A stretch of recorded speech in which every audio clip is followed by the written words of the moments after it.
Alors, moi, c'est Sylvie Pontbriand, boutique Michel-Ange de l'école tibétain. Alors, j'aimerais ça un petit peu poursuivre au niveau des bols tibétains. Tantôt, je parlais des soins que je faisais avec les bols tibétains. Mais il y a plusieurs soins, entre autres, que je fais. Alors, je travaille beaucoup avec la partie de l'Atlantide, les crânes de cristal, l'enseignement que je reçois de ces guides-là. Alors, à travers ces enseignements-là, les guides m'ont montré des soins différents qu'on demande de pratiquer sur les gens pour vraiment réactiver notre Merkaba, qui est notre véhicule d'ascension qu'on possède dans notre Atlantide, et de ramener toute cette énergie-là autour de nous, parce que à travers notre véhicule d'ascension, ça nous permet d'aller dans nos mémoires akashiques. Ça nous permet d'aller voir d'autres dimensions et retrouver tous les dons qu'on a à l'intérieur de soi. Les guides m'ont demandé aussi cette année de créer un CD que j'ai fait avec les bols tibétains. Alors, sur le CD, je vais vraiment faire une partie avec les bols tibétains et les grades. Je vais aller avec des sons plus clairs, vaisseau de cristal, et je vais transmettre un chant, un mantra à l'intérieur. Et la deuxième partie, je repars avec les cristals, bols tibétains, et je termine avec des chants. C'est un peu comme si je donnerais un soin aux gens, mais que tu vas mettre des écouteurs, tu vas écouter, tu vas laisser juste la vibration passer à l'intérieur de toi.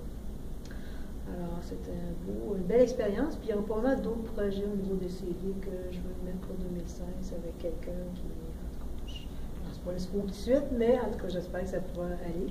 Et je te prends me positionner aussi pour devenir importateur grossiste ici au Québec.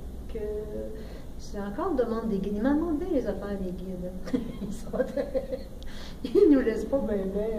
Alors, ils me demandaient de venir faire cette importation-là et venir porter les bols dans les boutiques afin de revendre cette énergie-là que eux vont mettre une intention à l'intérieur de chaque bol tibétain. Alors, c'est un petit peu. Puis je donne des ateliers aussi. Alors, activation de nos chakras qu'on possède dans l'Atlantide et un atelier avec les crânes de cristal. Alors, je vais remettre le tout à ma belle Céline. Parle-nous un petit peu de toi. Je trouve ça intéressant ce que tu dis parce que moi, j'ai voyagé dans le monde. J'ai été 14 ans en international. J'ai beaucoup voyagé aussi dans les pays à la rencontre des sages, tu vois, parce que je fais de l'anthropologie aussi religieuse et sociale. Et j'ai été beaucoup reconnue par ces sages qui m'ont offert beaucoup de connaissances sacrées, dont je suis la gardienne des 9 feux sacrés mayas. Et dans toutes ces connaissances, moi aujourd'hui, depuis des années en Europe, un peu partout sur la Terre, que j'ai pu aller, entre autres sur l'île de la Lune, sur le lac Titicaca, où j'ai fait des cérémonies en blanc pour la femme sacrée. J'ai vraiment touché à des choses extraordinaires. J'ai reçu la plume de Condor en Argentine, la plume d'aigle ici au Canada par le grand-père Commanda. J'ai reçu le crâne de cristal par les prêtres mayas. Beaucoup de cadeaux sacrés pour mes cérémonies que j'ai reçues. Je suis curieuse, le crâne de cristal. Il y a 43 prêtres mayas qui détiennent la connaissance de 43 petits crânes de cristal, dont j'en suis devenue une des gardiennes, tu vois. Alors voilà. Et ça, c'est tous des outils que je sors dans mes cérémonies sacrées. Et tu sais, quand je parle aussi de l'anthropologie religieuse, quand on parle de Dieu, hein, en fait, sa signification, ça veut dire « dis à eux, sois le témoin de Dieu ». Parce qu'en toi, Dieu vit, il voit tout, il sait tout, il entend tout. Alors donc, sois le témoin à travers toi, dans ton temple sacré de Dieu. Et c'est ça que ça veut dire Dieu, tu vois.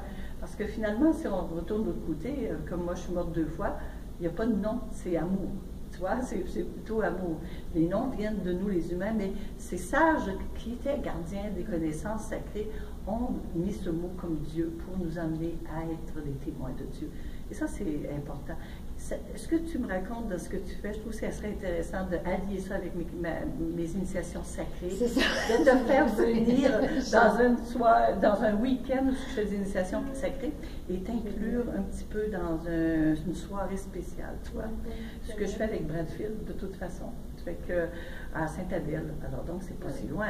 Alors donc, ça m'a donné des idées, c'est réellement intéressant. Je suis toujours partant. Oui, voilà. Et puis bon, voilà, moi je continue mes voyages dans le monde parce que en septembre 2016, on part à l'île de Pâques en initiation sacrée avec un chaman quechua qui s'appelle Abel. Alors donc, j'ai le bonheur d'être accompagnée par les chamans et aussi un autre chaman de l'île de Pâques. Donc, on va travailler avec les Mohai.